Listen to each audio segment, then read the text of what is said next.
Good evening, Professor. How you doing? Good, Muaz. How are you? I'm pretty good, Zoom Professor. has been Thanks. acting very strangely. I don't know why. Professor, a lot of people they can enjoy the Zoom meeting because it says on what the link it says November 2nd class. November 6th, I mean. I So a lot of sent the students wrong link around. no, the link works, but it says on it November 6th. Oh, I put December 6th, November 6th on it. Yes, correct. And I Oh, have a question about it. I have a question about the paper. Like I'm done with the paper. I already did it back again from scratch. But I have a problem with it right now. Like I did have 2 pages. Is it fine or was supposed to be 1 page? no, one page.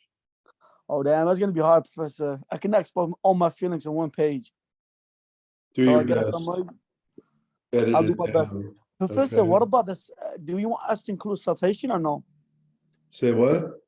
Citation to it from where did I got the work? Like, you know what I mean? If I took anything, from Google, whatever, do you want us to include citation? Because I did that. Yeah, if you took something, yeah, you don't need to, but if you did that, you should I cite it. mean, that's what I want. I want to know because is it gonna be separate page? Is it gonna be a separate page? Is it gonna count as a one like 1 page separate page, or is You it could gonna put be the count? citations on a separate page if you want. Is that what you're asking? Yeah. Just asking that. Thank you so much. You're welcome. All right, now I Hi, gotta figure out Professor. what to do. Hold on. What? Hi, good night, Professor. Hey, Karina. I wanted to know if it was possible to extend this discussion board until Tuesday. Where have I heard that before? All right, if that's useful, that's fine. Thank you, Professor, very much. Okay. Are we getting into a habit here? Professor, Professor, I also has a question. Do you know what other classes you're gonna be teaching next semester? I thought I was teaching this two sections of this again in 3240, but I'm not really sure at this point because someone told me I'm teaching something. I have to look it up. So I'll let you know, but I'm gonna double check. It's been weird with the scheduling. I think they've had a lot of trouble with enrollment and stuff, and I don't know exactly what's going on. So let me double check. So what exactly happened with the link? There was none on my usually it's on my Zoom. I had put the wrong date on it. Is that what happened? Yeah, I think so. Oh dear. All right, let me see if Yeah, I can. but it was saying November 6th. It said November 6th. That was last week's date. That's what I did wrong. Professor, Well, so people Professor, seem to be coming in, so. Can you keep me updated what class you're gonna be teaching next semester, please? Well, I could look it up right now if it's really Yeah. important. Let's see. All right, look at it right now. Oh, Let's see. So let's get the schedule. They usually have the academic schedule on here.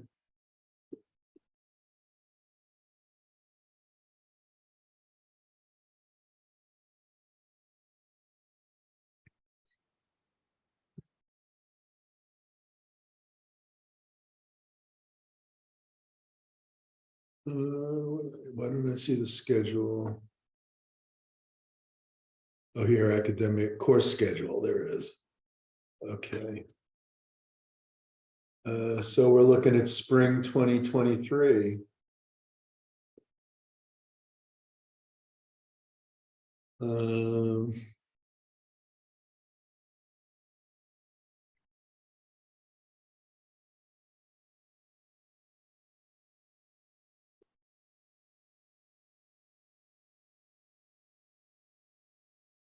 So let's see, I've got I'm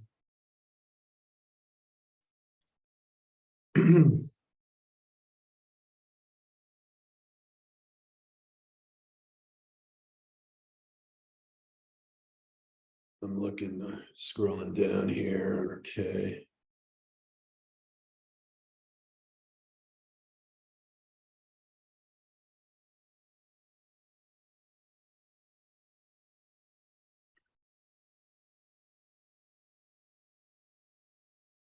All right, I'm teaching one section of 3,200. Yeah, all right, this is what I thought. One section of 3,200 on Sunday afternoon, two sections of this on Monday and Wednesday. And I believe one section of 3,240 also on Sunday. So that's what I'll be teaching in that's what I thought I was teaching. So I've got a pretty heavy schedule for classes. And I don't think I did not say I was going to teach anything in the winter because I'm actually going on vacation. But let me just double check that I'm not listed while I'm on here. So that's what I'm teaching. So it's basically two sections of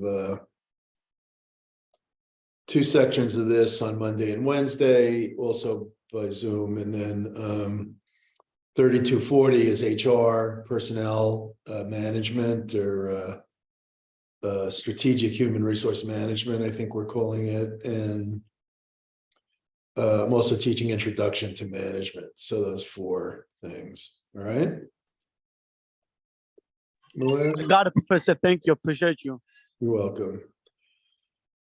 Okay. Online or hybrid? Hello? Did Yeah. someone say something that was just Sorry, Professor. I'm asking, are they all online as well as like this one, or are they hybrid? I'm not hearing. I'm very sorry. I'm just not hearing you. Can you hear me now? Yeah, a little better. Yeah, I was asking, are they online or are they hybrid? Which ones? The ones on Sunday? Yes. Those are live. Okay. Thank you. So the Sunday ones are live. The Monday, Wednesday are like this. Okay. They've had a lot of trouble with the live classes. No one seems to want to take them anymore. Why is that? I Anyone don't know? like it. You don't like live classes? Well, like when you say like being in person, right? That I can say it again about being in person. You said live like it's like remote, or you meant like in No, live person? like in person. Yeah, I don't like in-person classes Why if is I don't that? need to. I like being in the comfort of my home, one, and then two, it's Mhm. like sometimes I feel like the travel, like, and for some people, like their lectures are not like great to just have to go there all the time. Mhm, Like mhm, if the attendance is required, and yeah, mhm. I feel less anxiety at home. Don't you feel like not being around other people is sometimes like you're not kind of developing your social skills and not kind of interacting with people? It kind of, you're cut off kind of. Cause like when I'm there, all people do, like we go to the class. It's very rare that you like talk to people and then like everybody like we go to the class and then we leave and go home. Like we don't really stay back Yeah, anyway. I get what you're saying. It's true. It's always been true at Brooklyn because it's a commuter school. So they don't always have the same type of interaction that would probably be Yeah, ideal. that's true. Yeah. However, I think there's something to be said for I like think live interaction anyway, but I get what it's you're about, saying. It is a huge time commitment just to sit in a classroom. I enjoy live teaching though. My classes this year have been extremely active. I've never had classes quite as active as they've been. I'm not sure why. But especially my 3,200 class, they've been incredibly outspoken. So it's been fun. The only problem is they sometimes like they get into such heated debates, they don't pay attention to me anymore. They just argue among themselves. So I don't mind that, but at a certain point, I have to take control again. But basically, that's been good. I like that kind of thing. But you're right. I would say the majority of the classes I've taught, it's been pretty much the same as you could do it at home. It's really not that different. So I'm not arguing with you, but professors also it depends about the student. If the student social, like I don't know. I'm not sure why. maybe it's because like there are people who like want the interaction at this point. They're so used to being at home, they want a little more interaction with people, and I think that might be part of it. It might just be the random group, different groups are different, you never know what's going to happen in a class. Some years you get like more active ones, some years less active ones, it varies a lot.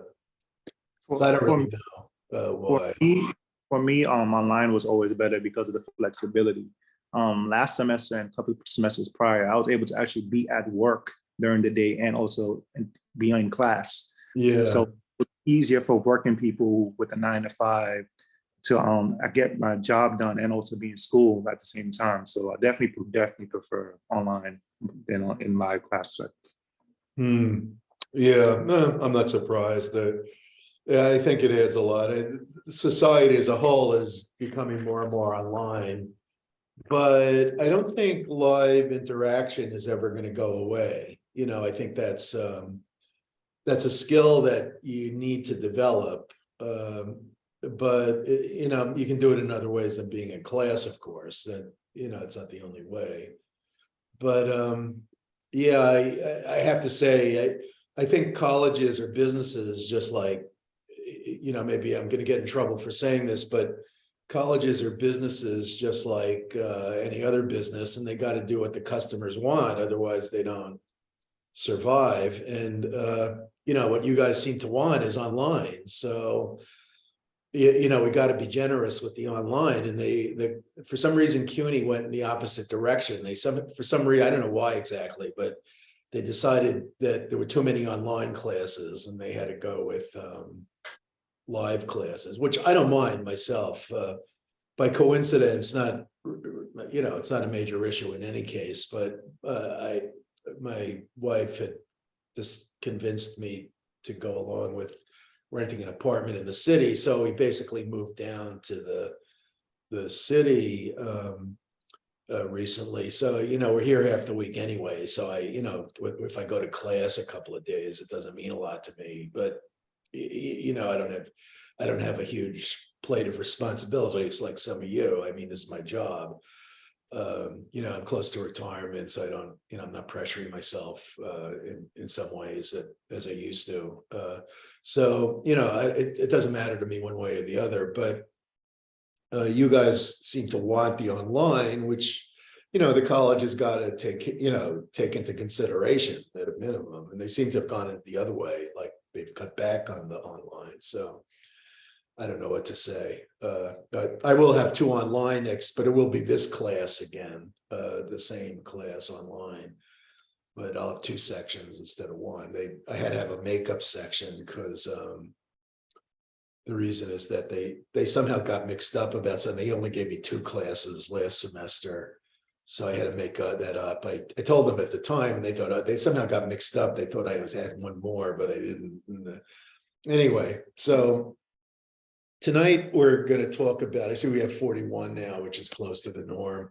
I'm very sorry about the Zoom thing. I don't know, I must have been tired or something. I put a date because it didn't appear on my own Zoom. I have my own Zoom, and usually it's there, and it wasn't there. And now I understand why. And so I had to click on the one that I had put on the Blackboard site. So that's how I got on it. Luckily that worked.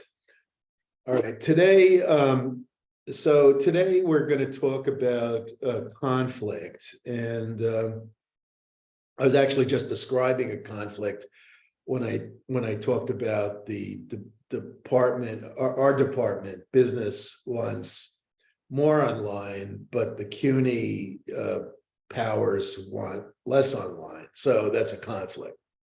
And life is full of conflicts. I don't have to tell you, the political conflicts we've been witnessing in recent years is another example that's in everyone's face a lot. And well, of course, the conflict in Ukraine, that's a whole other dimension. We've heard a lot recently about the conflict involving Elon Musk and Twitter. which is a whole big area too. It's related somewhat to the political conflicts that have been going on. So there's conflict everywhere, but really it never stops.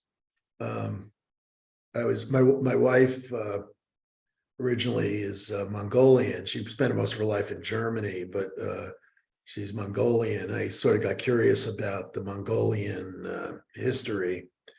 I was like looking at a little bit of it and maybe order a book on it. And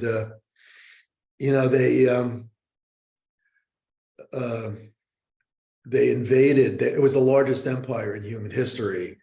They had invaded both China and the Central Asia, Russia. They completely conquered, and a lot of Eastern Europe in the 1200s.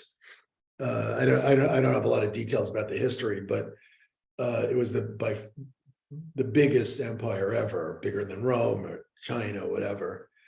And so basically, this kind of thing is also a kind of conflict. In business, there's different kinds of conflict. I think there's conflict between competitors. That's always a conflict. It's done a natural thing, and it's hopefully done peacefully. Where they try to charge less, each one tries to give a better product or charge less. And when you talk about business strategy and you talk about cost strategies where the companies charge lower prices, or differentiation strategies where they try to give products with different features that are unique or better quality or brand image or whatever. And then there's also focused differentiation, which means that they focus on a market segment and try to tailor what they in other words, they offer a unique product offering to a narrow market segment. And then the last one, cost focus, where they focus on a market segment but give products of lowest cost to that segment. So I think basically those are all, you could view those all as kind of conflict strategies. It's the way competition, like when Michael Porter wrote about all this in his books, he talked about it's the 5 forces, and one of them was the degree of competitive rivalry in the industry, and that suggests conflict, of course. At one point, there was a lot of talk about Sun Tzu, the Chinese philosopher. Not a lot is known about him, who lived at the end of the Warring States period in the same time of Lao Tzu and Confucius. And basically, Sun Tzu was, he wrote, I'm sure you must have heard of it, The Art of War. And it's a truly remarkable book. And he lays out what it takes to win a war. And like a lot of business people have thought in terms of business strategy, like that some of these ideas can be kind of plugged into problems of business strategy. But the idea in The Art of War is that the best thing to do is to avoid conflict. You can pretty much tell in advance who's going to win. So there's really little point to conflict. I think that's a lot of the message, that you evaluate the factors on each side. So who's got the better generals, who's got the better support of the people, the way it might be called, the better support of the public, who's got the most resources, and you determine also things like weather and terrain come into play, and these factors have often been very important. One of the most famous examples was the Napoleon's invasion of Russia in 1812, I think it was. Yeah, of course, 1812, and basically. That he was defeated by, the Russian, the Tsars burned down Moscow, and they didn't have a place to stay. And the same thing happened to the Germans as well. World War II. So whether it's, it seems like incidental in a military situation, but actually it can play a huge role. And this idea, though, that what Sunset is really trying to say is that, according to my understanding, which probably isn't that deep, is that you win or lose a conflict in advance. And so the best thing is to avoid conflict and to, reach terms that don't result in conflict. And, one of the things about that book is that it ends with his discussion of fire, war by fire. And of course, in those primitive days, 2,500 years ago, this was written, fire was the scariest tool. Now, of course, we have nuclear bombs would be the equivalent. And he saves that for last, that, in other words, that should be the last resort. Rather, you don't want to destroy nations, and this is the same point that Robert McNamara makes.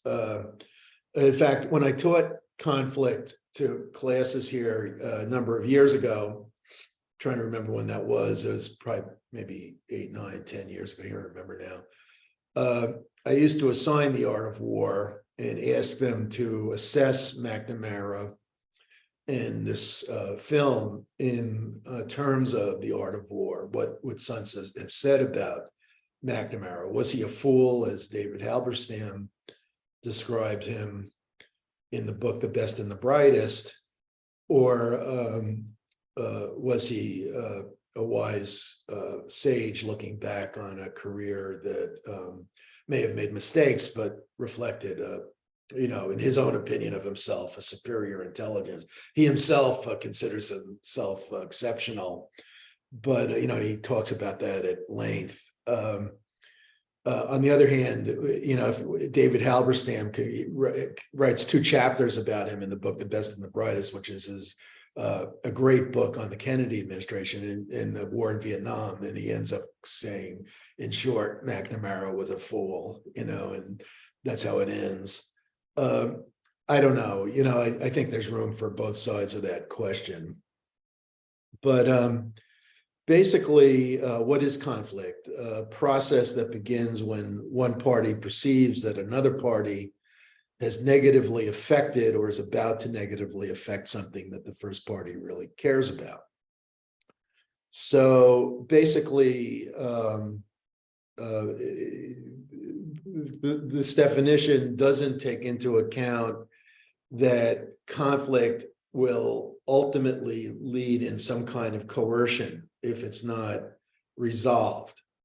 In business, I started by saying that in business, there are different kinds of conflict. And I talked about competition, then I got distracted from some other issues. But there are other kinds of conflict in business as well. For example, labor management conflicts. A lot of this, if you look at the history of labor, I could spend classes, whole sessions, several sessions on labor history. And of course, there could be entire courses or even majors in that subject. It's immense. But basically, much of all of 19th century labor history was riddled with conflict, and that boiled over into the 20th century. We still see it today. There was talk about some strikes recently in Starbucks and elsewhere.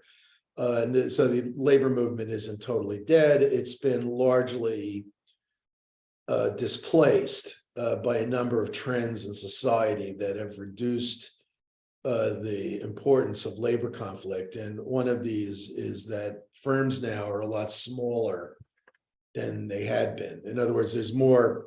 Most of you do not think in terms of working for a major corporation. And if you do, you're thinking in terms of white collar, not blue collar employees. And, that makes all the difference, because white collar employees in America usually identify with management rather than conflict with management.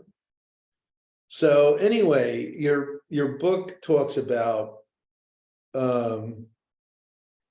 functional versus dysfunctional conflict. And this kind of illustrates what I'm talking about, because like they've already narrowed the scope of the discussion of conflict to conflict in a white collar environment. And they're presupposing that some conflict can be productive, which is always true. I mean, conflict can be productive because basically, if it supports a group internally, because there's disagreement and the disagreement is frank and open and doesn't result in hard feelings, then more ideas will be generated due to the conflict. So functional conflict is related to creativity. Whenever someone comes up with a creative idea, there's conflict. Galileo proposed that the sun was the center of the universe, or that was Copernicus. But anyway, he was on that side, and he got arrested and was forced to spend his life in house arrest because what he was saying was not approved of by the religious authorities. And these kinds of conflicts are with us today. As a matter of fact, I heard that PayPal is censoring people, and they're going to close the accounts of people who they don't approve of politically, and they don't approve of their opinions. So I wrote to them and I said, well, I think you're morons, and if you don't approve of my opinions, I'm going to close your account. And then I got back on it and they had closed my account. They actually, PayPal kicked me off, and I had $900 in Bitcoin on there, and they're going to keep it for 180 days. And then they say they're going to give it back to me. But in any case, so conflict is not dead, and I proved it, maybe in anticipation of this session. Not that I'll miss PayPal. I usually, there's a big advantage to using your credit card over PayPal, which is that if you use one of those airline credit cards, like I use both JetBlue and American Airlines, you get free points when you use the credit card, and that's how I'm paid. I just booked a trip to St. Lucia in the Caribbean yesterday, totally with points from JetBlue. So I only had to pay like $100 for the round trip. So basically, I never use PayPal, and there's a huge advantage to not using PayPal. Plus, I can say whatever I feel like. I don't have to worry about the president, Dan Schulman, deciding he doesn't like what I say and like closing my account, which he did anyway. So anyway, I had fun with that. And so basically, yeah, so I'm no stranger to conflict. And basically, I consider that a productive conflict, because I think I'm raising an issue that needs to be raised.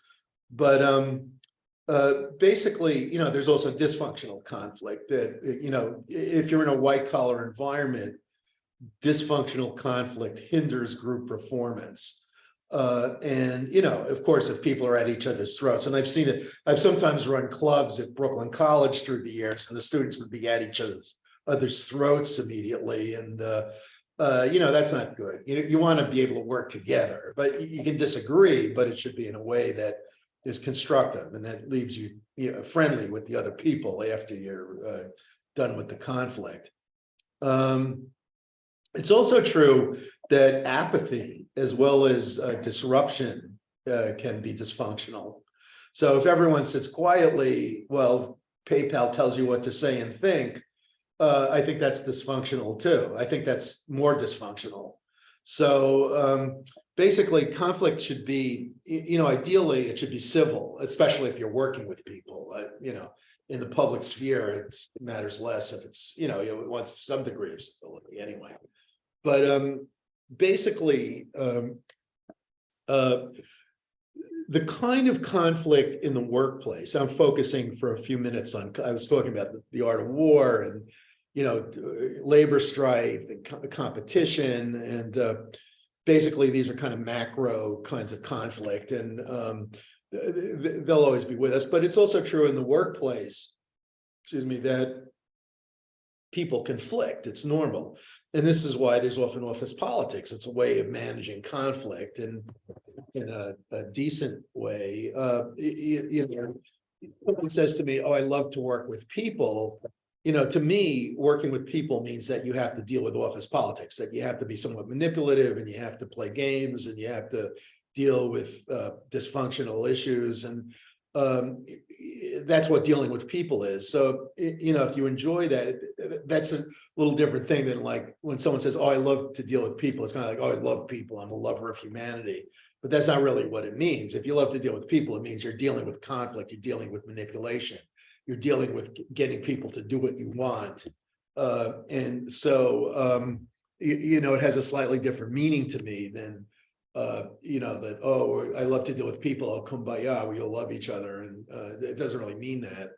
So anyway, the types of conflict that your book talks about it's well established that relationship conflict is much less productive than task conflict.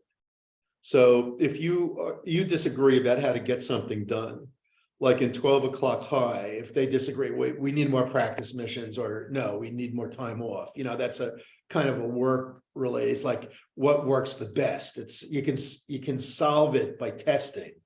You know, it's factual. So you can use scientific method to say what will help the group perform the best. Is it by rotating your roommates? Is it by practicing, going on practice missions? Is it by taking risks and flying when everyone else turns back? What really works the best? And you know, this is the kind of thing that you do want a conflict about, because you know you can solve it. It's you know, it's either right or wrong. The danger, of course, is that people become so embroiled in a conflict that even when the facts contradict their position, they retain their position because they become more attached to the position than to the facts. And that, you know, that's what science is supposed to be. The opposite of science is that you're attached to the facts, that you don't really care. It doesn't matter what you thought in the beginning. What matters is what the experiment is telling you. And that's hard. That's often hard to achieve in many settings, because people become focused, first of all, on the needs of their own political group. By that I mean like their department or their profession, and they become focused on special interests. You know, and I'll talk, if we have time, I'll talk a little about Mansur Olson and James Buchanan and the idea of public choice theory, which is incredibly important and valuable. And basically, though, the same thing exists in the organization, like well, since I brought it up, I'll say a few words about it. That basically public choice theory says that there are interest groups in society, and they compete with each other in order to gain more influence. And of course, in America, in a democracy, these interest groups function by trying to influence the legislature. And they do that in part through campaign donations, in part through lobbying, in part through providing information. And so these special interest groups in many ways shape the outcomes of the political process. And what Buchanan realized, and Olson as well, is that there are economic structural factors that drive which interest groups are going to be successful and which interest groups aren't going to be successful. And so one of the conclusions that Olson shows, and Buchanan and Tulloch as well, Buchanan and Tulloch wrote this incredible book called The Calculus of Consent. It's truly majestic and very, very logical. And basically what they show is that what groups that are incentivized to succeed will succeed.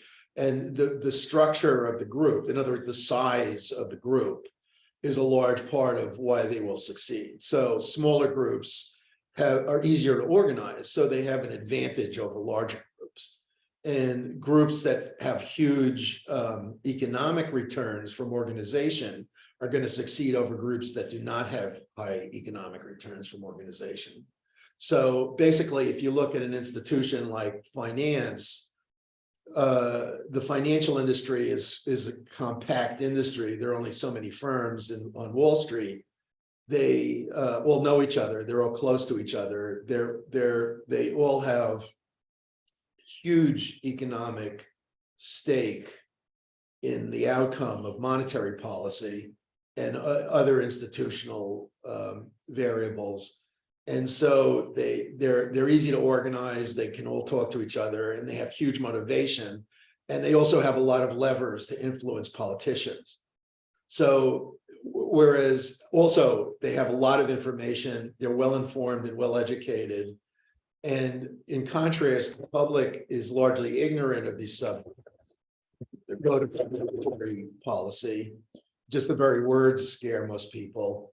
It's quite simple, actually. It's actually not a very complicated subject, but the words scare a lot of people, and most people are ignorant of it, and they don't realize the stake that they have in it. I think if they did, they would spend more time, but because of the information blockages. That's one point that Mansur Olson makes, and he wrote a book, The Rise and Decline of Nations. And basically what he says is that, groups that have access to information are going to be more effective. So these two books overlap a great deal. Olson's book is a lot easier to read. Buchanan and Tulloch, you really got to sit down. It's beautifully constructed argument about the role of special interests in society. And this basically harkens back to power as well as conflict.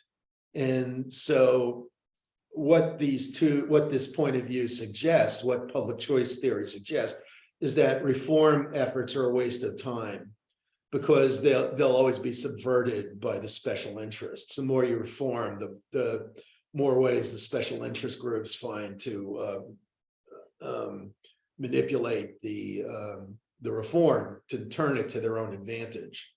This work also suggests that democratic processes are ultimately delusional, and that when people think that the majority rules, what's really happening is that the majority is making choices that reflect the needs of elites. So basically, what they're saying is that our society is much more complex than you would think from the images you receive in the mass media. So anyway, what I was saying about getting back to the workplace, that conflict at work, concerning the task, is productive. But conflict concerning relationships is counterproductive. So relationship conflict focuses on interpersonal issues, and it necessarily depletes trust. So if you get into conflict with a guy, or they have a philosophy you don't agree with, they belong to a different political viewpoint, or whatever it is, it becomes personal, and there's no productive benefit to that conflict. So basically it becomes dysfunctional and often very unpleasant. Another issue, and I'm kind of commingling these, is the loci of the conflict. Dyadic conflict is between two people, intra-group conflict is within the group, and intergroup conflict occurs between groups. In general, in a company, these will all be simultaneously in existence. And you also see this in the public sphere as well. The public choice theory suggests that intergroup conflict is very important, that there are interest groups that form due to economic incentives.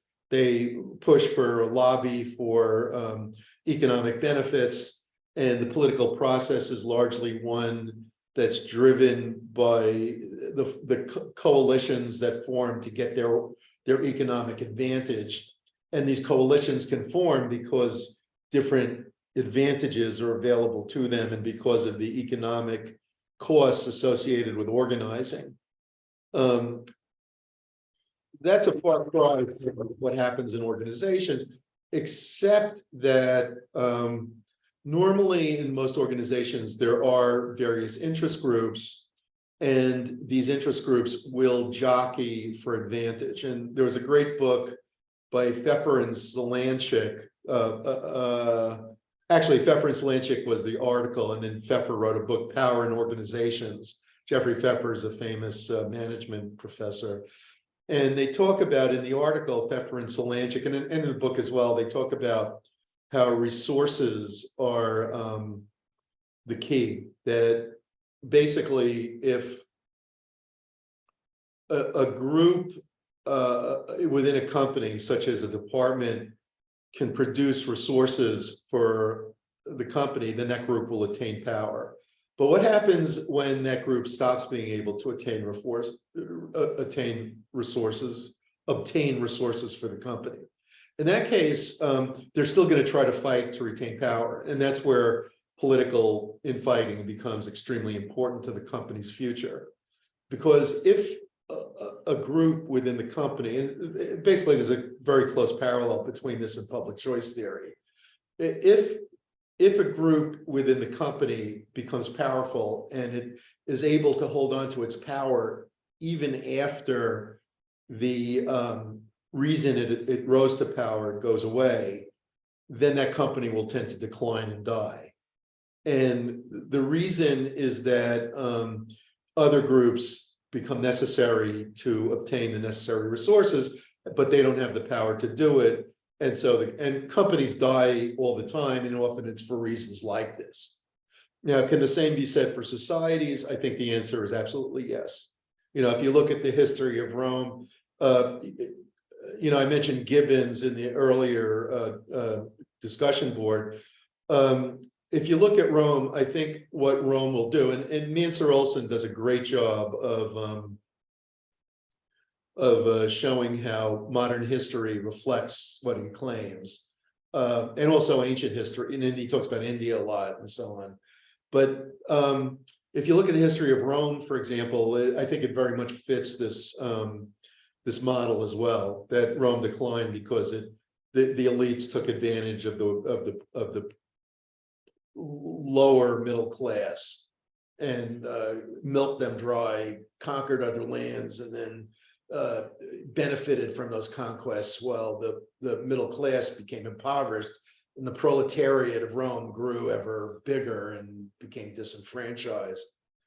You then had fights between the two parties, the Democrats and Republicans.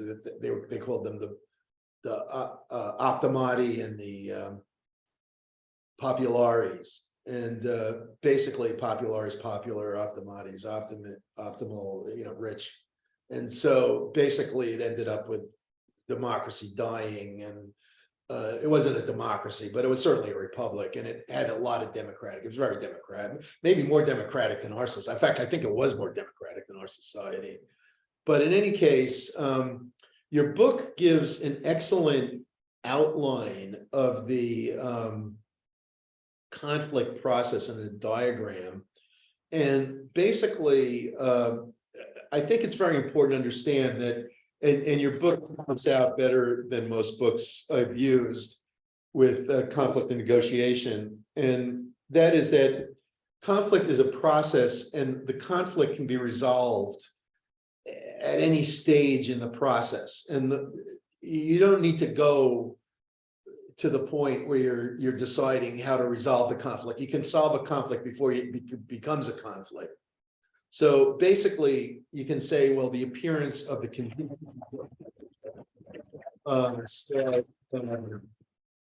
early on through things like communication structure and personal factors or variables that you cognize and personalize the conflict, that, in other words, someone perceives potential conflict, the felt conflict is emotional involvement, and negative emotions tend to lead us to oversimplify issues, lose trust, and put negative interpretations on the other party's behavior. This sounds to me like American politics, in other words. So basically, I've often believed that American politics is largely a distraction invented by the political elite in order to facilitate its true agenda, which is to print money and benefit itself. So basically,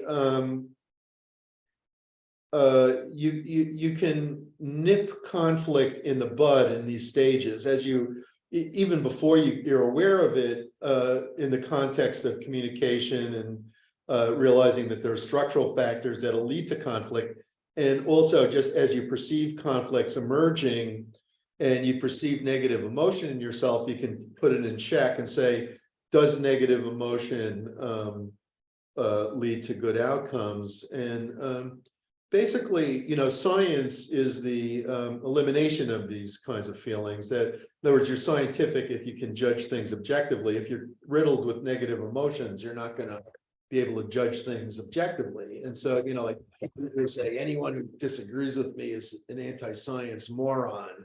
This is like not science. Okay. In other words, you should not, if you're doing science, you don't have those kind of emotions. Science means that this kind of moralism is not present. This was exactly the issue that Galileo is fighting.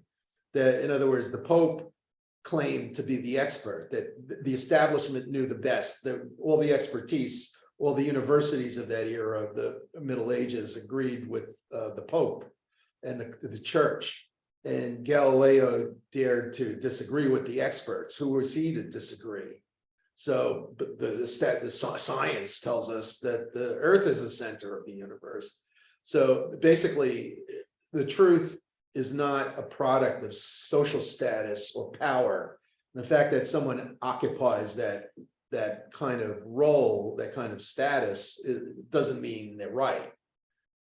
So basically, what then happens is that people's intentions materialize if the conflict progresses, and the Thomas Kilmann conflict modes are well known. Anytime I've taught conflict, I've talked about these. There are 5, the people in the conflict have to resolve the conflict in one of these ways.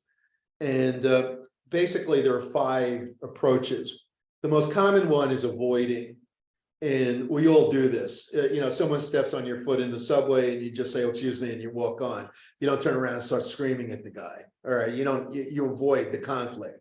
So somebody says something to you, you just say, okay, and you move on. For 99% of conflicts, that's the best way to handle it, because you're probably never going to see the person again and the relationship is unimportant. So basically, avoiding is great if the relationship is unimportant, there's very little to be gained or lost, and there's no reason to invest in resolving the conflict. Another conflict resolution approach is accommodating. And in accommodating, you do what the other party wants. All right, now this approach is not good in most relationships, but it is good where somebody has more power than you do. So like, if I really thought I needed something from PayPal, but since PayPal has so many superior competitors and there's better ways to pay than with PayPal, I never use it anyway. I mean, I think it's foolish to use PayPal. So basically I had no trouble, basically picking a fight with PayPal. So I was making my own point, I was having fun, but basically if they really did have the power, then that would be a mistake. So basically where you work for a boss, where you work for a company and you have a boss, you accommodate the boss. Okay, don't let anyone tell you otherwise. If you're serious about a job, you want to keep the job, you accommodate the boss. All right, you do what the boss says. third of all, where was I? Which ones have I?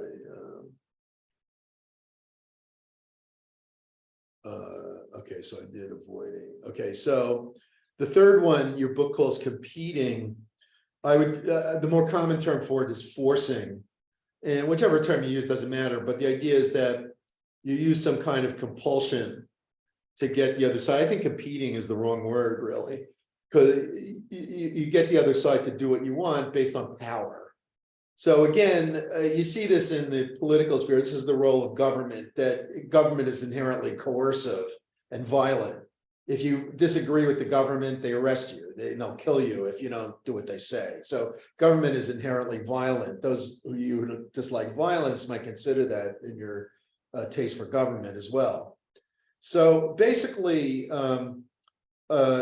forcing means that if you disagree with someone, you fire them, or you arrest them, or you sue them, or you wage war against them, or some other such thing. You go on strike, or you any kind of compulsion, where you're using compulsion to get people to do what you want. And so threats can be a forcing thing. The fourth one is a little bit less conflictual than forcing. It's compromising. The idea of compromising is that you cut an agreement. Okay, you split the difference, and so let's say the union wants a 5% raise. The company wants to give them a 3% raise. So they sit down and say, okay, we'll give you a 4% raise. So nobody's totally happy, but no one's totally unhappy. So compromising is useful if there's a small problem and both sides have equal power. But it doesn't make anyone better off. Both sides are a little worse off and both sides are a little better off. So in a way, it's not that different from forcing or competing, and it's not that different from accommodating, and it's not that different from avoiding. That, in other words, someone is made better off and someone is made worse off. You have a fixed pie. This is the concept of distributive and integrative negotiation. And basically, integrative negotiation is similar to the final one, which is collaborating. So collaborating means that you try to work together to solve a problem where you're both better off. It's joint problem solving. The great book on that topic, Getting to Yes by Fisher and Ury, U-R-Y, they're professors at Harvard, and they started this thing, the Harvard Negotiation Project, that's been widely adopted throughout universities around the country. And they've got some great exercises. I used to teach a class that focused on it. Basically what they say, in Getting to Yes, I recommend the book, it's worth reading, is that you want to try to expand the pie, and they give you a lot of tactics for how do you collaborate with the person you're negotiating with. Now, there's a lot of study of these subjects, and what people who've studied this have found is that people who are good at win-lose bargaining are also good at win-win bargaining. So this idea was also talked about by these two labor scholars years before Getting to Yes, Walton and McKersey. And they wrote a book called The Behavioral Theory of Labor Negotiations. And in that book, or a behavioral theory of labor negotiation. In that book, they talk about 4 kinds of bargaining: distributive, integrative,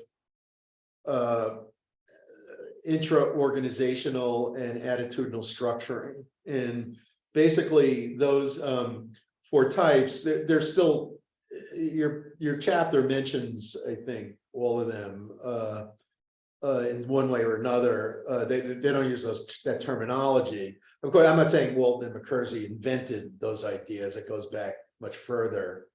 But basically distributive and integrative negotiation. The idea is that distributive is win-lose, integrative is win-win. So I'm going to use the screen share for a second. And basically, all right, so if you look at, I don't do this too well. Win-lose bargaining, this is person A, and this is person B.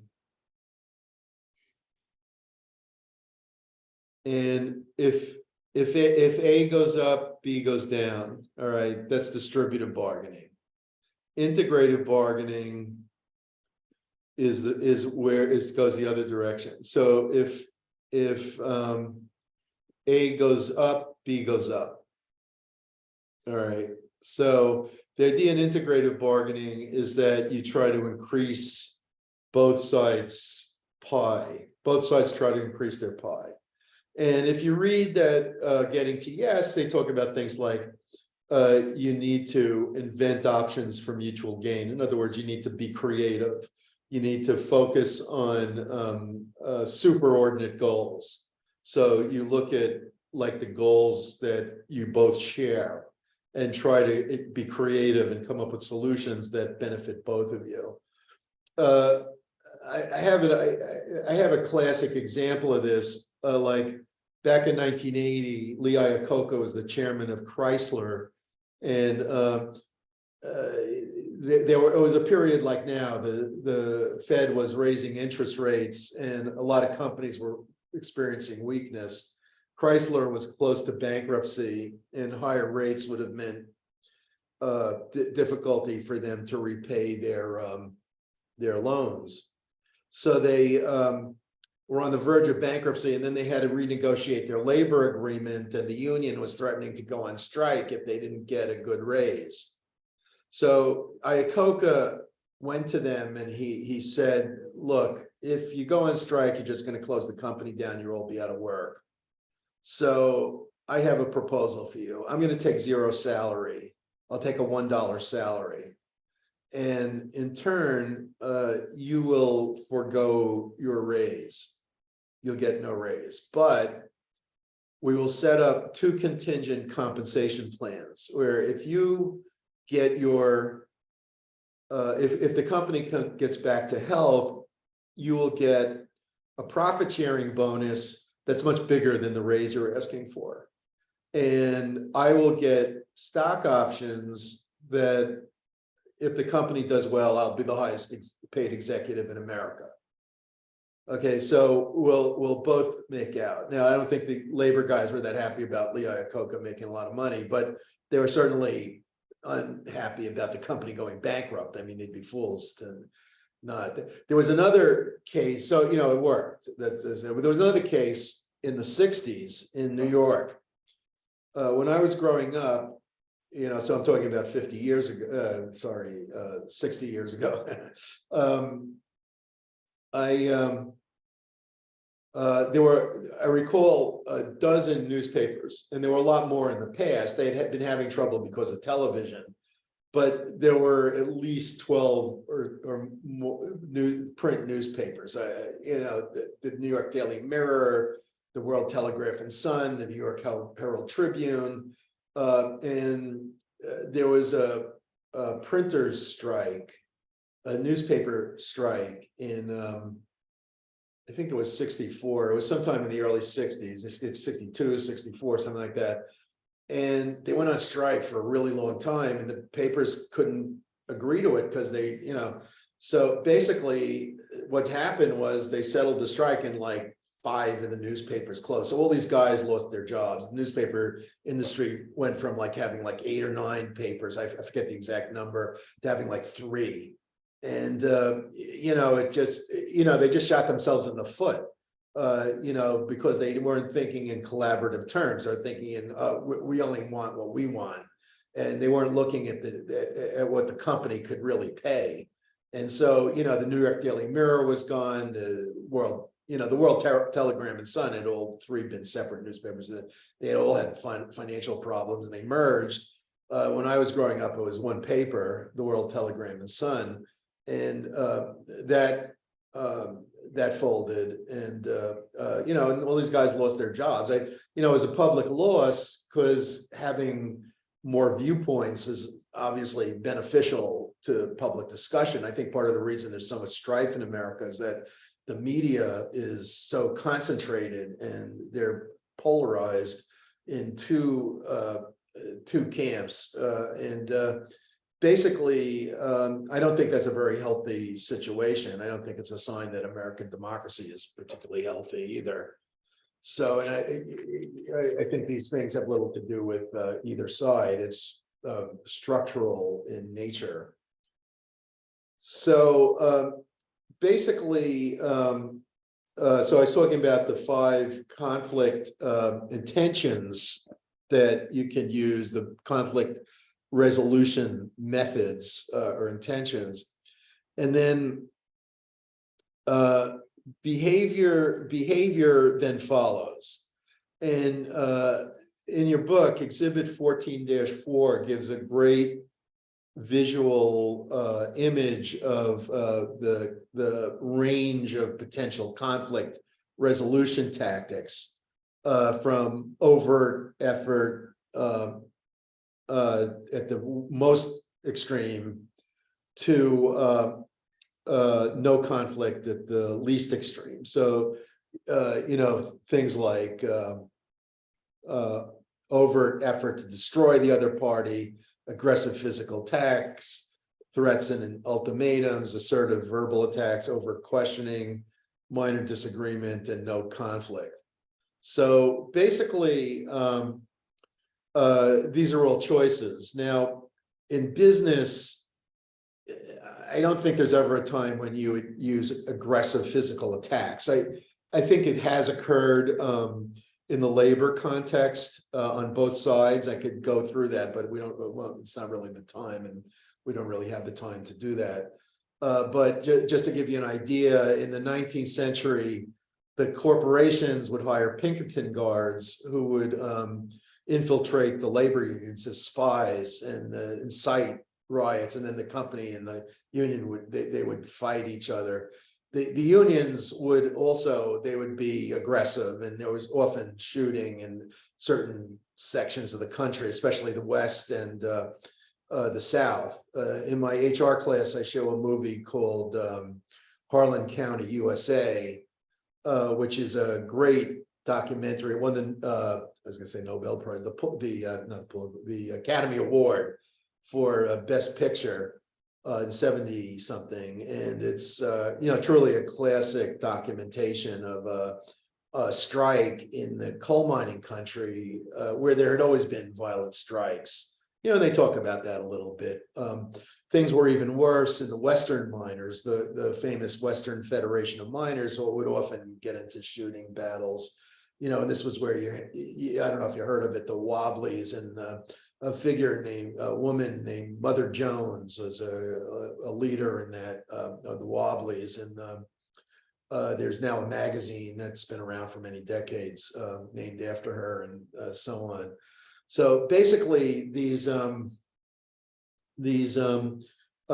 physically violent situations in business are quite rare, unless you're in organized crime or something. This is another case of it, but generally, but below that level of aggression, well, actually, your book puts overt effort to destroy the other party is worse. I think in business there is often that, because companies will try, the famous quote from Ray Kroc, the founder of McDonald's, and if you watch the movie The Founder, they quote him. They actually have him saying it in the movie, but he actually did say it, which is that if my competition is drowning, I'll put a hose in their mouth. I think this is, it's crude, but it's what business is. I mean, it's real, it's realistic. I mean, if business is functioning that way, then it's healthy. The companies should be doing their best to try to outcompete each other. And it's from that that you get all the benefits of modern life. They come from competition. You know, if you have a single state enterprise, there'll never be any progress. It's the exact opposite. The people who advocate that call themselves progressive, but that's absolutely the death of progress, that you have a single bureaucracy and everyone has to do what they say and obey them. If they disagree with what you say, then they really can hurt you, unlike PayPal. So basically,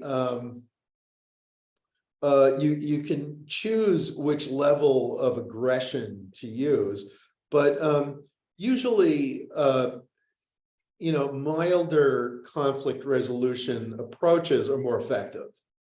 And this kind of extreme win-lose approach, such as is depicted in Harlan County, USA, on both sides, I would say, but maybe worse on management side, or at least as depicted in the movie. It's probably true.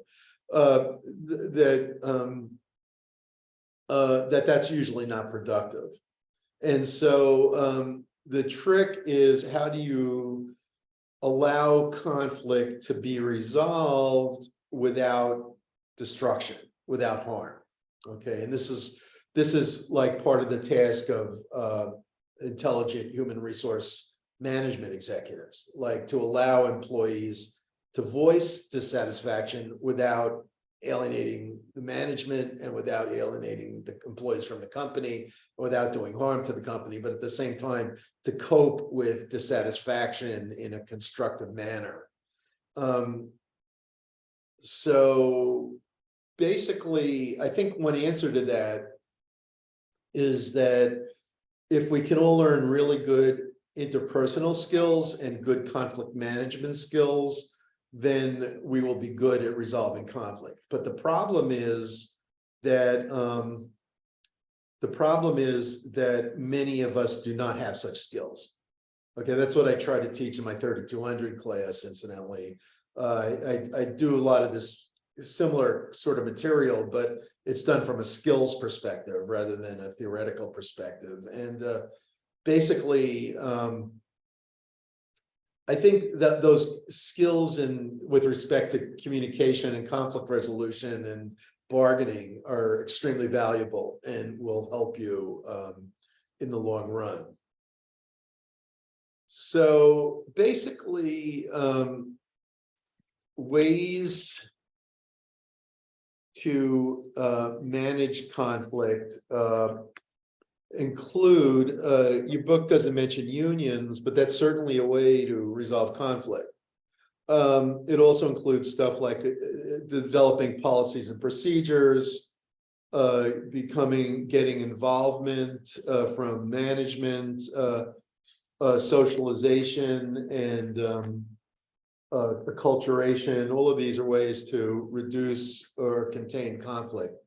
But I think one thing the Japanese do, which is I think better than what we do, is that they set up unions that are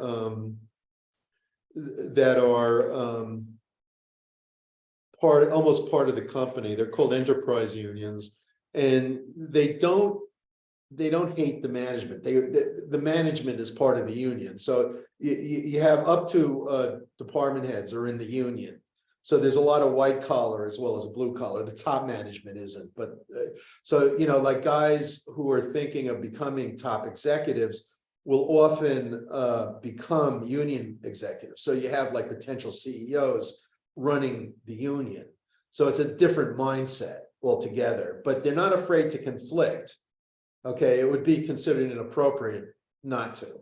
So basically, it's expected that they're going to voice feelings to the management, but of course they're not going to try to destroy the company. They are the company. So what they do is they, you know, if they protest, it'll be contained within the company. But you know, and I can imagine that there are Japanese executives who are creative about balancing these different objectives. All right, negotiation, very, very important. I talked about distributed versus integrative bargaining already. Basically, a negotiation is a process in which two or more parties communicate and confer with one another to come to a mutual agreement. And basically, you can focus on, the threat points and how much can you get out of the other party before they'll drop out of the deal. And you can also talk about integrative negotiation, where you work together to expand the pie. And people who are good at one are going to be good at the other. So, and again, I think we still have a class here, which I started, by the way, conflict and negotiation, or bargaining and conflict, or some such thing. I don't know if they still have it or not, but I think it's an important subject. One really important concept that your book mentions that caught my attention, because I do an exercise when I teach 3200. Online, it's hard to do it, so I'm not going to make that effort. But this idea of first offer anchoring, you got to be careful when you make a deal to give too much information.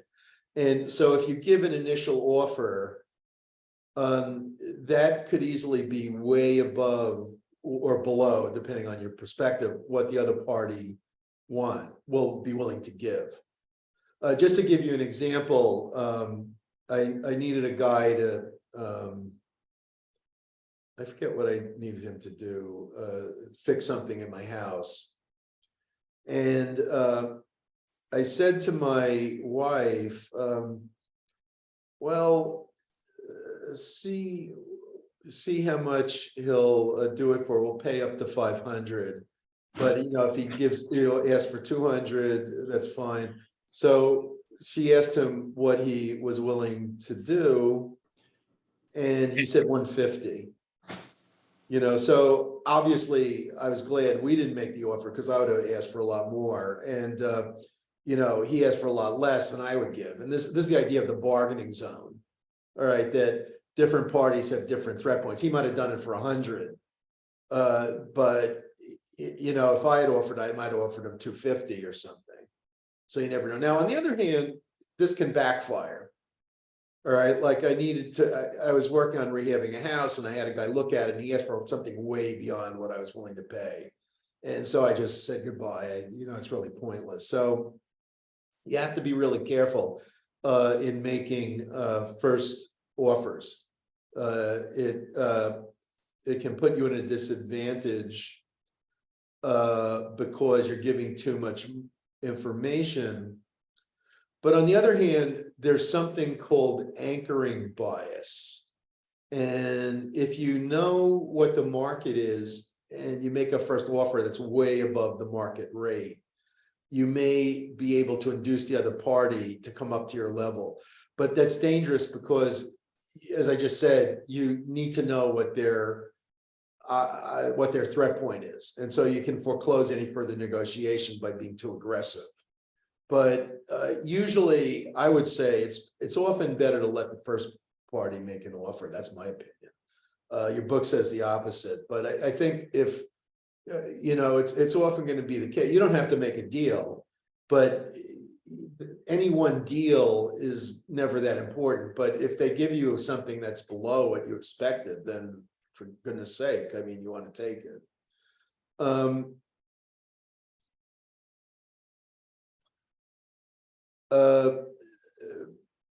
Basically, a tool that's very useful if you're going to engage in distributive negotiation is that if you have simultaneous offers.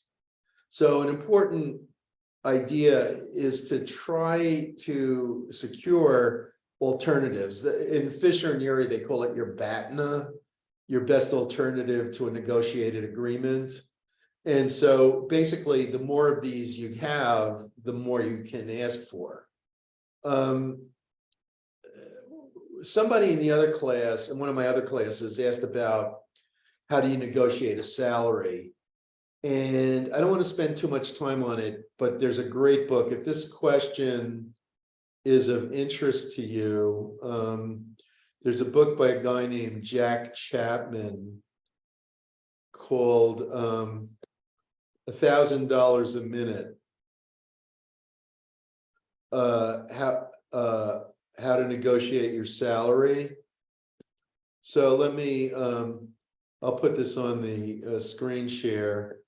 I do want to show you that book. I think it's well worth it. It takes about 2 hours to read.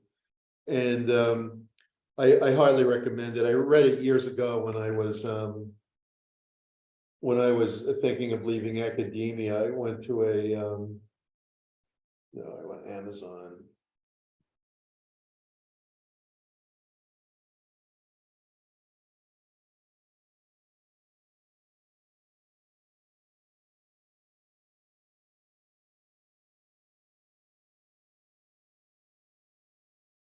All right, here we go. So basically, Jack Chapman.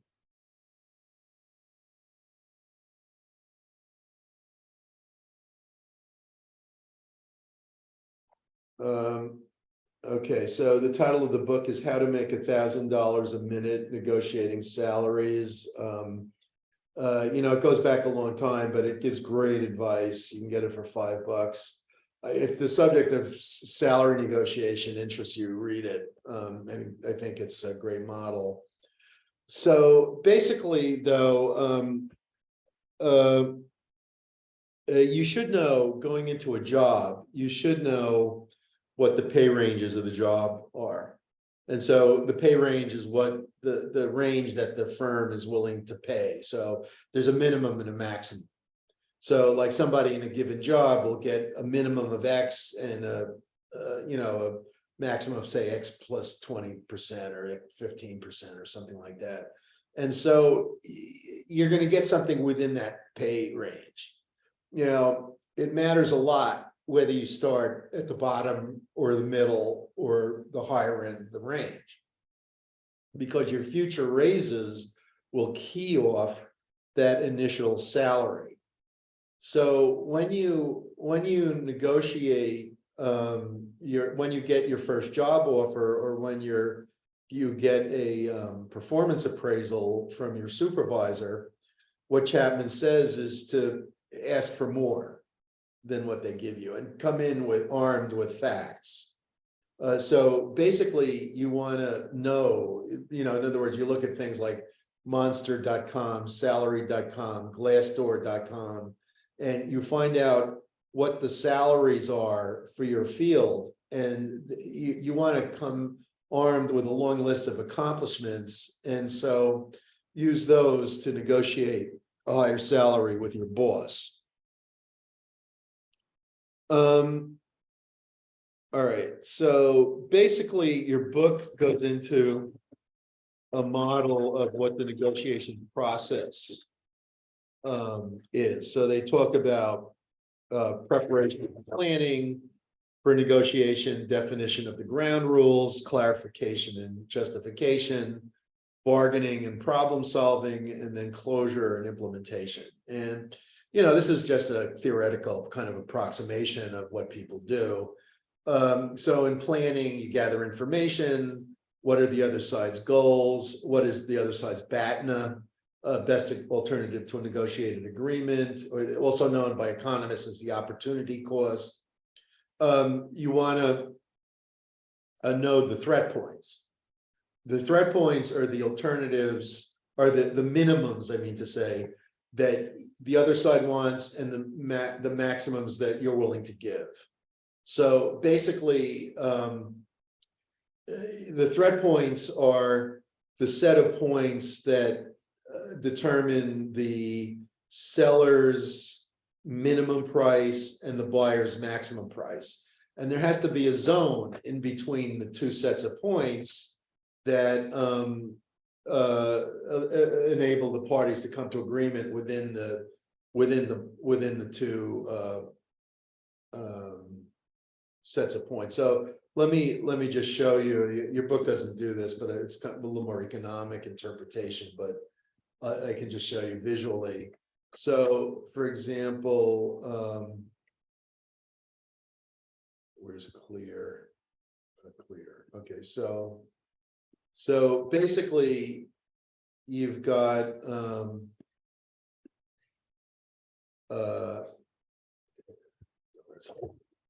use a laptop, it's hard to use this.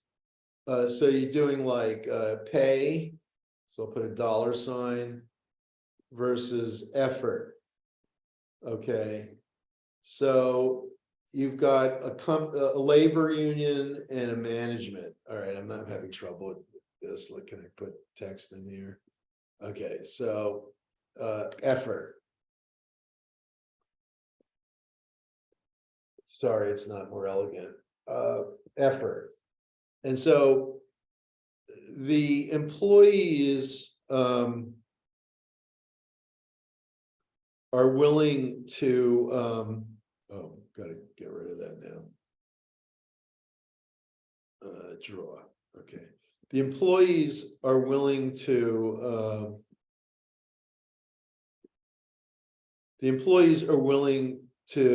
put out more effort for more money, but as the required effort becomes greater and greater, they're going to demand more and more money. Like if your boss wants you to work for 20 straight hours, you're going to demand a lot more money than for a normal day. Okay, so in other words, it's like diminishing marginal returns. It's like, you know, increasing demanded pay as the demands, you know, as the effort increases, you're going to demand more money relatively. So it increases at an increasing rate at the high end. And so the kind of reverse is true for the employer, that they're going to, for more money, they're going to demand more effort. And then at a certain level of money, they don't really care how much effort, they're not going to pay it. So what that does is it creates this zone of bargaining in the middle, and the two parties can hammer out within the boundaries of these threat point curves what the deal is going to be. All right, so that's basically you know, a simple model of how people negotiate. So basically, bargaining involves give and take. You need to know what your threat points are with the other side. You need to know what the market is. Fisher and Urey put a lot of emphasis on resolving small disagreements by using objective criteria. So in other words, if you're going to buy a house, the seller thinks his house is worth the moon. The buyer thinks, all right, it's all right, but you know, I'm not going to pay the moon for it. So they, you know, how do you decide what the true value is? Of course, you look at the comparables, or you get an objective appraisal of some kind, but you know, most realtors have available the prices of houses that sold nearby. Excuse me. So that's used as an objective criteria. And so that kind of information is necessary to competently resolve a conflict about a price, for example. So you want to clarify and educate the other side as to the issues and how you arrived at your demands. And that's where your research comes in. You give and take in bargaining, and then you close the deal and implement it.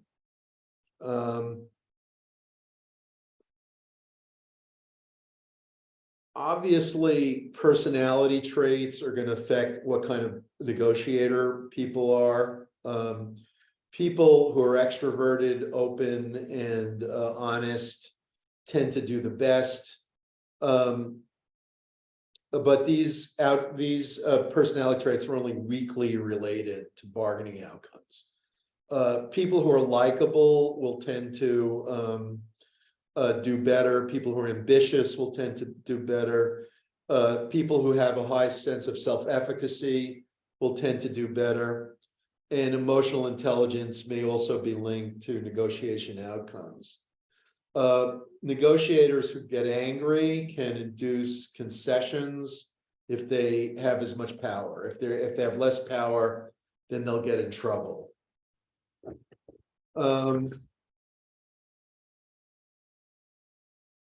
Okay.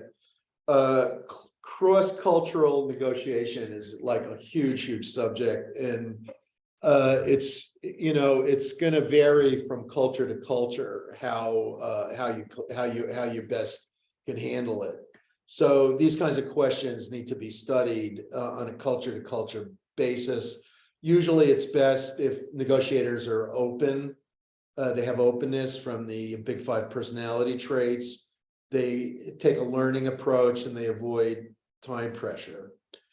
Gender studies find that females are less likely to initiate negotiations than males, but the differences are slight.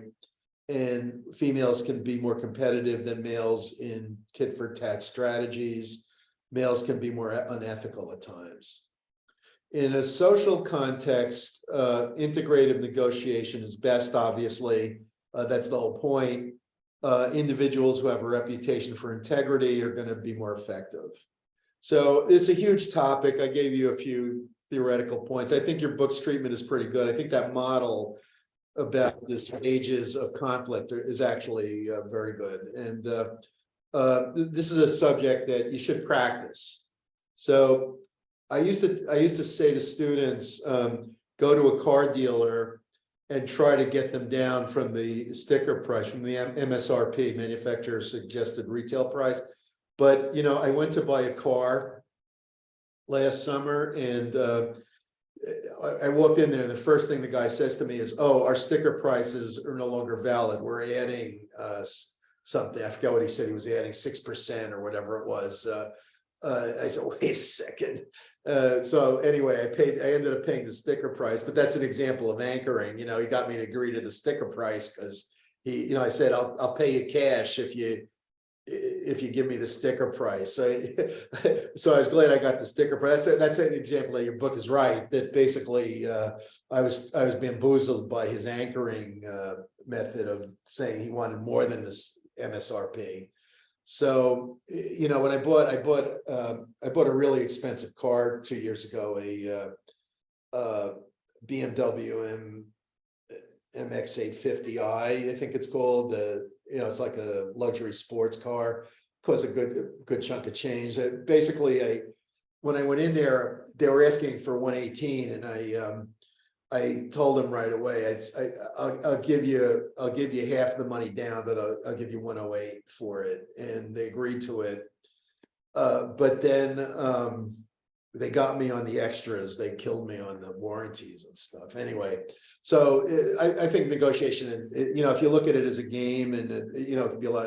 A couple of times I had George Ross, who's a Brooklyn College grad and became the general counsel of the Trump organization for many years, and was on that show, The Apprentice, in the early 2000s. He was like Trump's right-hand man. There was an older guy and a woman. He was the older guy. And basically, he came to my class a few times, and he's a real shark. He was talking, he hates, first of all, he hates Fisher and Urey, and he hates getting to yes.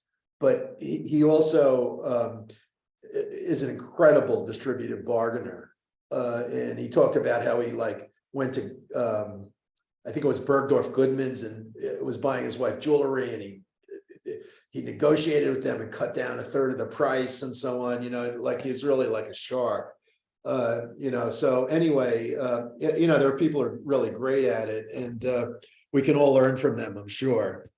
All right, so we're just about out of time, and so what I will do, in fact, we are out of time. So I'll take the attendance, and then you guys can say goodnight or stick around if you want to talk to me about something. I have to read these messages. Yeah, you're right. Steve says, why didn't you threaten to leave the dealership and go somewhere else, which will cause the other party to lower the price? There's one very big reason, Steve, and we had been looking for a car for literally 6 months, and it was virtually impossible. We were looking for a two-door a sedan, and it was impossible to find. We went to 4 dealers. We found a used car that was close to what we wanted, but they started to play games with us with they wanted to give us financing. We didn't want financing. And so we walked out. They started really pressuring us to use financing, and I had absolutely no need for it at this point in my life. So basically, we had been to 4 dealers and there were no cars. And it's going to get worse next year, my friend, because you know, I have two German cars, and basically the energy problem in Germany right now is at crisis levels. You know, I don't know if it's going to get better. I don't know why it will, but they literally are keeping their houses at 50 degrees. And there's a huge energy shortage. They're in big trouble. And the reason is they're of their own making. You know, yeah, I got an M850i. If you want, I'll send you a picture of it if you're interested. Yeah, it's a great car. I love it. It's life changing. It like I never had anything like that. Yeah, it's not only really fast, but it's incredibly comfortable. Really great. It's like being in a spaceship, kind of. Anyway, when you get older, you can afford it. At your age, you know, you got to put your money away and invest it. That's what I was telling my other class. We're at a time, and I could talk to you over an hour about why you should invest and get into the stock market and start making money when the market's down. Now's the time to be putting in the market. So anyway, then when you're successful, you get an M850i. So basically, let's take attendance. Minhas. Yeah, I'm here. Okay. Muez. Okay. Dana. I'm here. Hello. Karina. Hi, Karina? Professor. Hello. Okay. Derek. Here. Hello. Have a good evening. You too. Zhao Lin. Here. Hello. Naisha. Here. Hello. Tyler Daly. Here. Hello. Charles DeBrois. Here. Hello. Caitlin Dingman. Here. Hello. Riham El-Bakatashi. Here. Hello, Riham. Fatima. Here. Hello. Josanne Frazier. Here. Hello. Raquel Gray.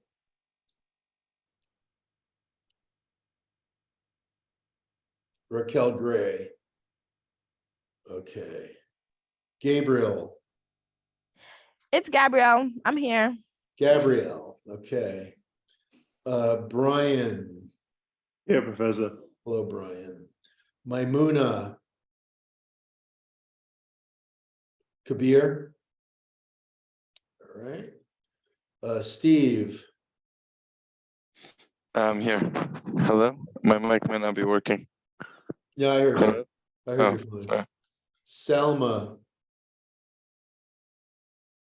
Selma Kahanam.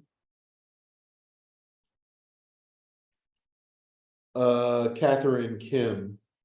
Here. Hello. No. Clinton Kenyeti. Here. Hello. Ilya was just here a second ago. I'm here, Ilya? Professor. Okay. Billy. Hi, Professor. I'm here. Hello. Christina Kurchenko. Shanice. Here, Professor. Hello. Christina's here too. I'm sorry. What? Christina is here too. I'm here. Christina. Oh, Christina. Okay, I see. Okay. Okay. Alex Lee. I'm here, Professor. Hello. Ava Luke. I'm here. Hello. Lisbeth. Here, Professor. Hello, Lisbeth. Hi, Liz. Kevin. Not a Castro. Hello, Kevin. Who is that? Alex or Kevin? Kevin Monica. Kevin. Okay. Alex's name was on the thing. It got me confused. Barbara. Hello, Professor. I'm here. Hello. How you doing? I'm good. How are you? Leonie Miller.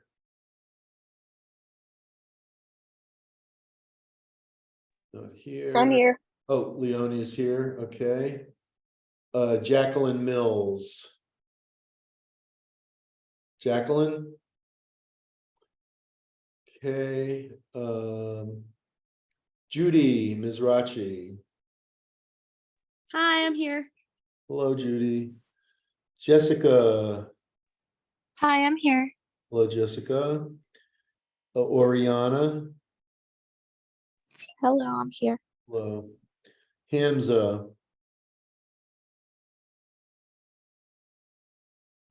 Anthony. Here. Hello.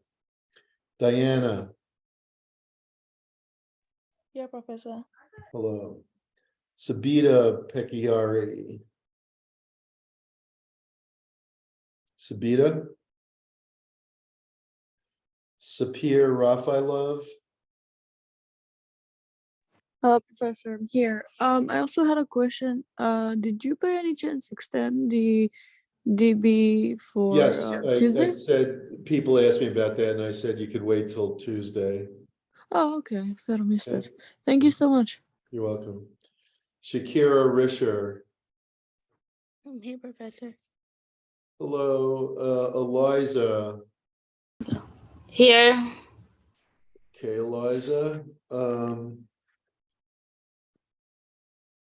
Zixuan. Yeah. Hello. Nahima. Yeah, Professor. Hello. Rayvon Watson Taylor.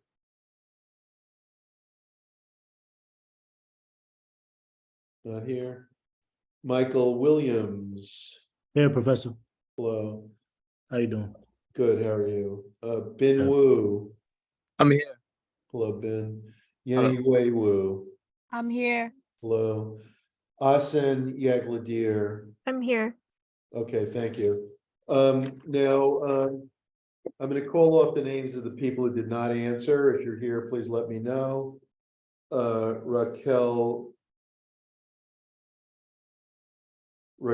Gray, Maimuna Kabir, Salma Kahanam, Jacqueline Mills, Hamza Nadine, and Sabita Pekayari. Professor, I'm sorry. I didn't hear Oh, my Sabita's name. here. Okay. I Yeah. see.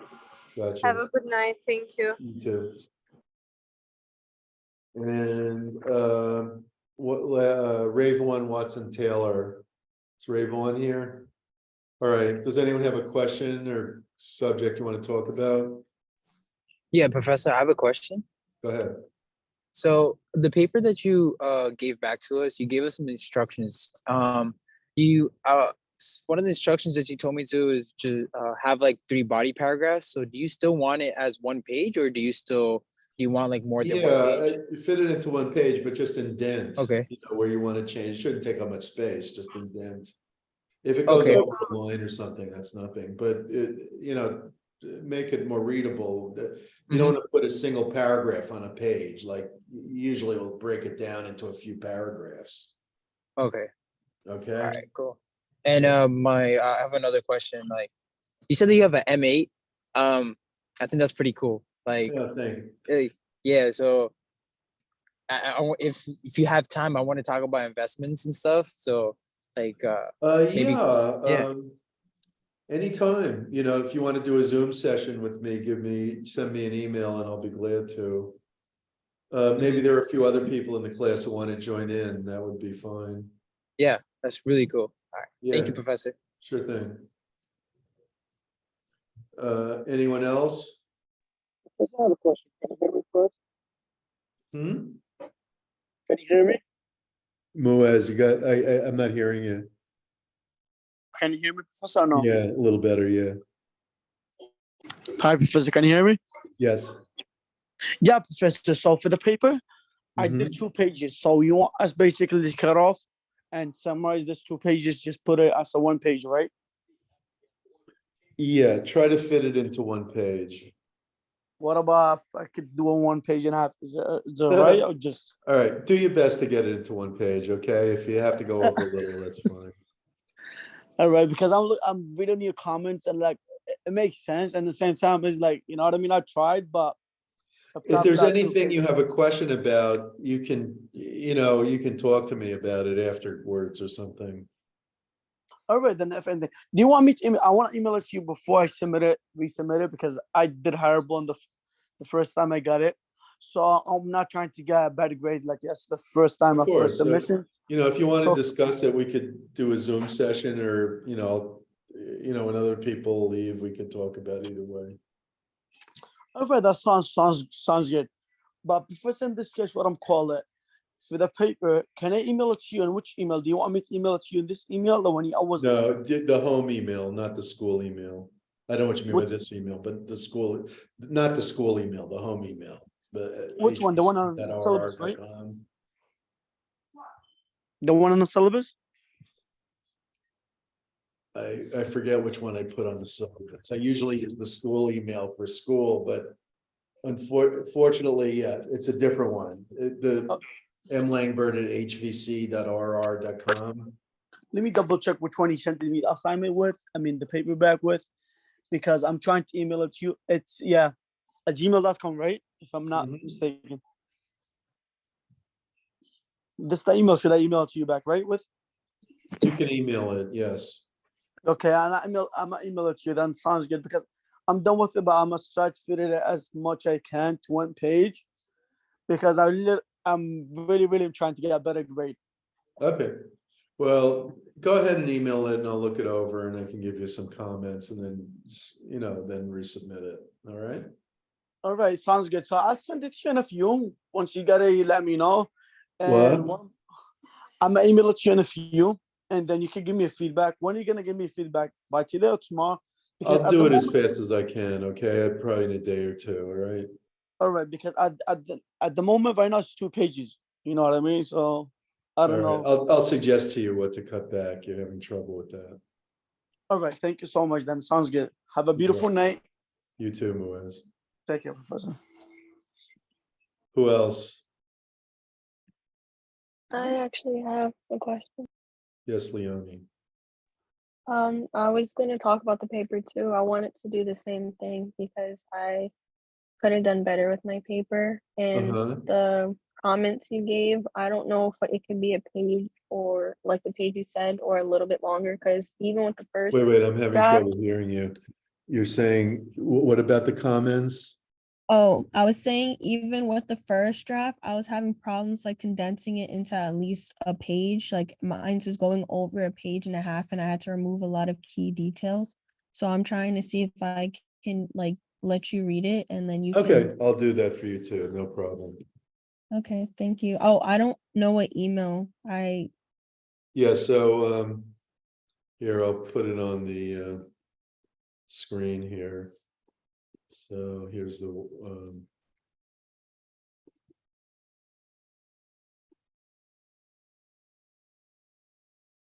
having trouble with this thing. There we go. All right, let me clear all this. This laptop is just. All right, let me just put it on here. It's just not happening. It's a little bit cold in this room. I don't know if that's the reason. Okay, here we go. So it's mlangbert@hvc.rr.com. Okay. Got it. See that? Yes, thank you so much. Have a good night. Anyone else have any questions? Professor, I can't really speak right now. My throat hurts, but I typed a question in the chat. Okay, let's see.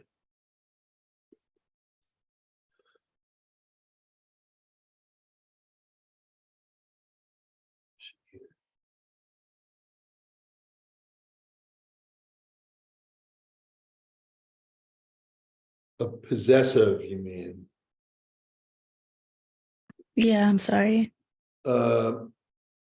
Yeah, I could show you. Didn't I outline it there? I mean, didn't I highlight it or something? No, I didn't see it. All right, send me. let me see if I have your paper right here. Maybe I do. I just realized I graded some of them here. I live in two places and I have to go back and forth. So your last name again is Miller? No, it's Risher. Risher, sorry about Yes. that. Let's see if I can find it.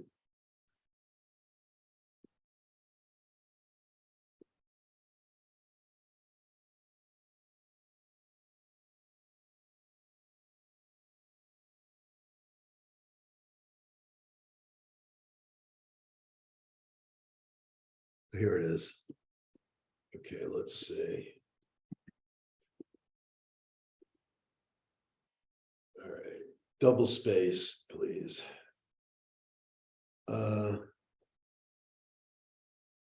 Oh, I think I see it. I think I see it.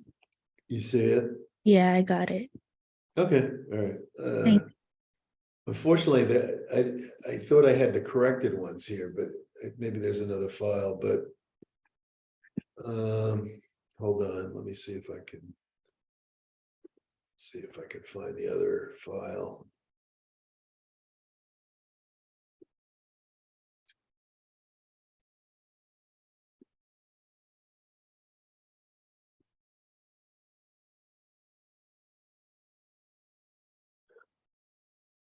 This computer's just.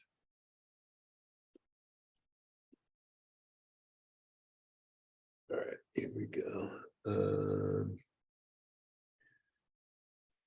I do not have it here. I'm looking. I don't have your corrected one, but you think you found it? Because if you send me an email, I'll be home on Wednesday. I can look at it then. That's all right, Professor. I found it. Okay. Thank you. Okay, have a good evening. Have a good night. I can send it in right now, right? Yeah, whatever you want. You mean submit Okay. it on the site? Submit it on the site or by email? Is it, are you sending in the final one or Yeah, no, submit it on the site. Yeah, not by okay. email. All right, thank you. You're welcome. Bye Have a now. good night.